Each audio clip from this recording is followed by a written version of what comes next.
Saudações, eu sou o Android e nesse vídeo eu vou fazer os games polêmicos. Lembrando que a playlist já está na descrição, chega de enrolação e vamos lá. Velhinho em Pokémon. Em um dos jogos de Pokémon, quando você chegava em um ginásio, você via um velhinho encostado numa janela e quando você perguntava pra ele, ele dizia que estava numa posição ótima para ver as meninas trocando de roupa. E em algumas versões, principalmente quando veio para esse lado do planeta, removeram esse trecho ou simplesmente alteraram para evitar problemas. Outro caso bem semelhante foi uma líder de ginásio, que é a líder de ginásio aquática, que ela solta um comentário assim: se ela usa biquíni, então como é que ela guarda as pokébolas? Segredo de mulher. E essa piadinha bem sacana não foi bem vista nesse lado do planeta e decidiram remover essa piada. Games Changers Champion 2025.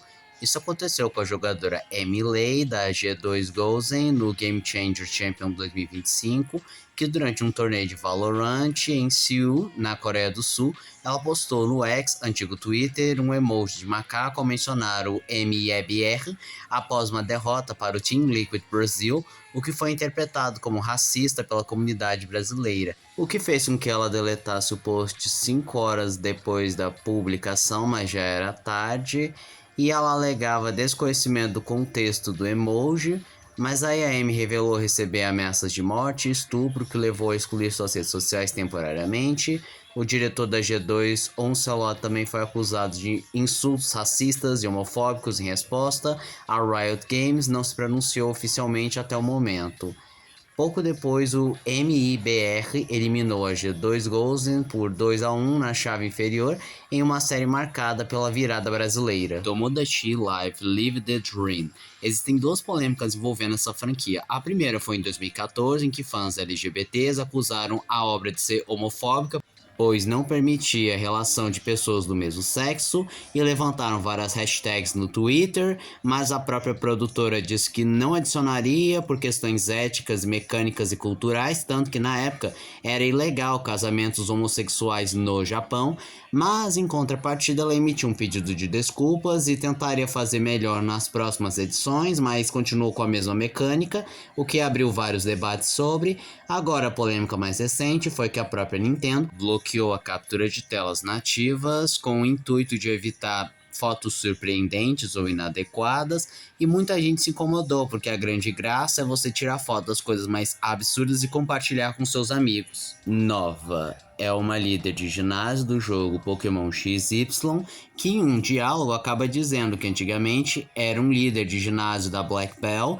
mas que depois, graças a avanços médicos, ela finalmente pode frequentar banheiros femininos, um claro sinal de transexualismo, e foi considerado inadequado por julgarem que o público-alvo, em geral crianças, não estão prontas para esse tipo de conversa, e a Game Freak acabou fazendo algumas alterações culturais, deixando bem mais implícito a frase, mas mantendo o sentido. 171 é um jogo brasileiro que é a resposta para o GTA, tanto que foi chamado de GTA brasileiro, em que os desenvolvedores estão há mais de 10 anos desenvolvendo o jogo, e por conta disso ele vive pedindo financiamento coletivo, mas surge um rumor dizendo que eles estavam desviando dinheiro ou comprando texturas pré-prontas, só que eles deram conta dizendo que não houve desvio de dinheiro e que, apesar de ter comprado algumas físicas e mecânicas, eles disseram que foi para apenas facilitar o trabalho e agilizar, como também era modificável e poderia colocar para a realidade brasileira, e até a data desse presente vídeo ainda estão desenvolvendo e não temos nada de 171.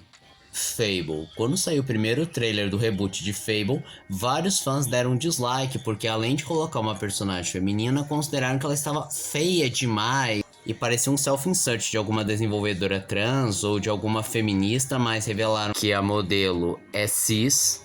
Mas os fãs também não gostaram deles terem mudado o estilo caricatural que era típico da série.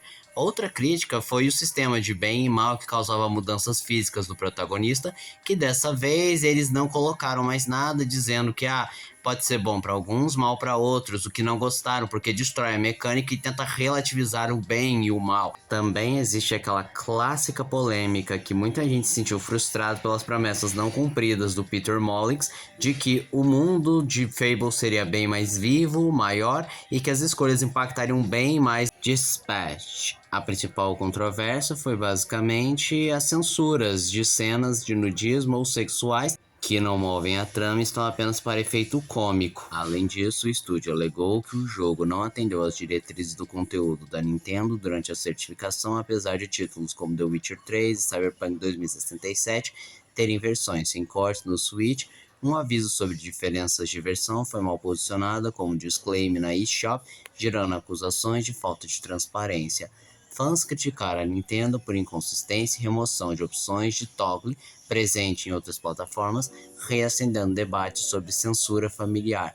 A iRock prometeu uma atualização em semanas para restaurar parte do conteúdo, pedindo desculpas, enquanto a Nintendo confirmou apenas o cumprimento de suas políticas, mas até hoje só temos versões com censura do jogo. Cartas censuradas de Pokémon. Algumas cartas de Pokémon tiveram de ser censuradas quando vieram para essa parte do planeta, como a carta do Grimer, que ele está saindo debaixo de um bueiro, mas ele olha para debaixo da saia de uma menina com uma cara bem suspeita, mas aí censuraram, colocando os olhos dele para frente, porque não pegou nem um pouco bem.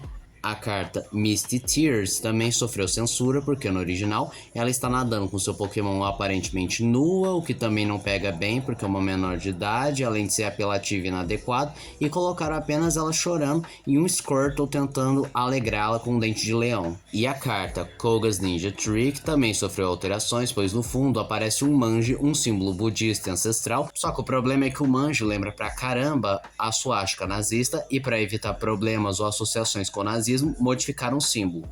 Horses, também chamado de O Jogo Banido da Steam, que conta a história de um homem que vai trabalhar por 2 semanas numa fazenda, só que ele percebe uma coisa bizarra. É que os animais da fazenda, em especial os cavalos, são pessoas nuas usando cabeças de animais. E as coisas vão ficando mais bizarras porque esses humanos continuam agindo como animais e o fazendeiro trata isso tudo como uma naturalidade. E a narrativa é bem desconfortável. Ao começar, que tem toda a estética dos giallos, ou melhor, os filmes italianos, mudo, preto e branco, com aquele ar meio desconfortável, com o barulho de um projetor de filme constantemente rodando no jogo. Ou o Vale da Estranheza, que é o fato dos humanos estarem usando cabeças de animais e continuam agindo como animais, ou que existem mais pessoas, inclusive um padre que sabe que eles são humanos, mas continua tratando eles como animais, ou o próprio fazendeiro explicando por que ele faz isso. É um jogo bem imersivo e com uma história bem bizarra. Pathways, ou o jogo da Amélia, se você preferir.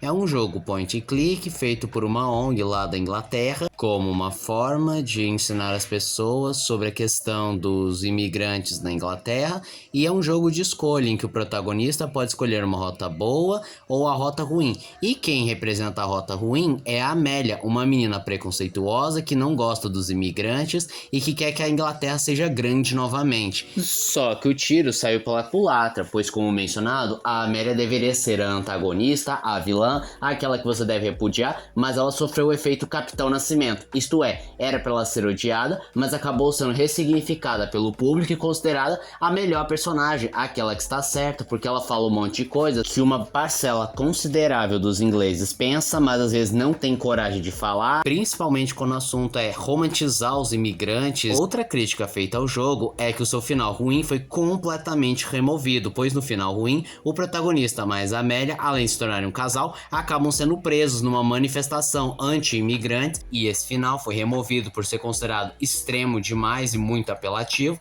E agora no final, independente de qual rota você pegue, o protagonista sempre, eu repito, sempre vai passar por uma reorientação de turma para rever seus preconceitos. E esse foi o vídeo de hoje. Se você gostou do vídeo, se inscreva no canal, compartilhe o vídeo, comente, dê seu like. Também não esqueçam de ativar as notificações e encher o vídeo like caso gostem dos meus vídeos. E se aparecer a opção hypar pra você, hype o vídeo, isso ajuda bastante. E se puder, vire membro, ajude o canal. Então, eu sou o Android, digo tchau.